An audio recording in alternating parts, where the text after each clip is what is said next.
How to use Godiag GT100 breakout box to simulate Mercedes-Benz cables to read W204 W207 EIS data.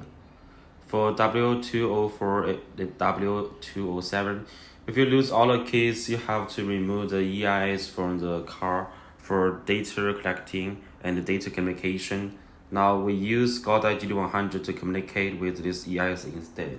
First of all, we need to understand the port pin out of the W204 W207 EIS, what each port's definition and how many wires to be connected as shown in the wiring diagram.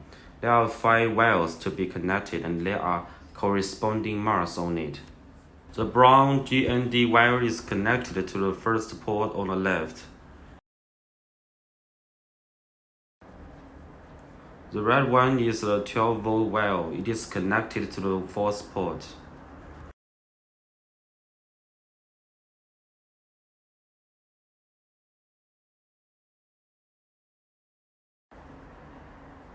The K line is green and connected to the top.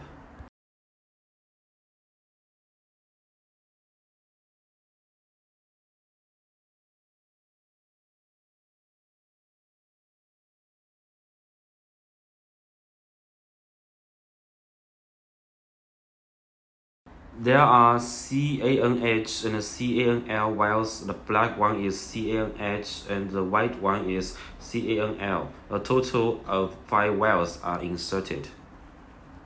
If all the keys are lost and there is no test platform, we plug in these 5 wires and see if we can communicate with our Key Tool Plus and the EIS.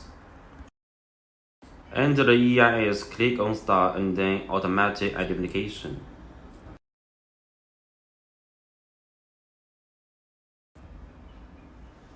It shows cannot connect to the EIS. Please check the connection.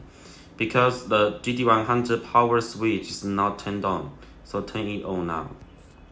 Do the automatic identification again and it is okay. It is W204 W207 EIS. Choose OBD and the EIS data has not been read out. Alright, when W204 W207 all keys lost and without Mercedes-Benz special wiring harness, don't worry, using Godiag GT100 instead, plug in 5 wires by following the wiring diagram for data acquisition and data processing.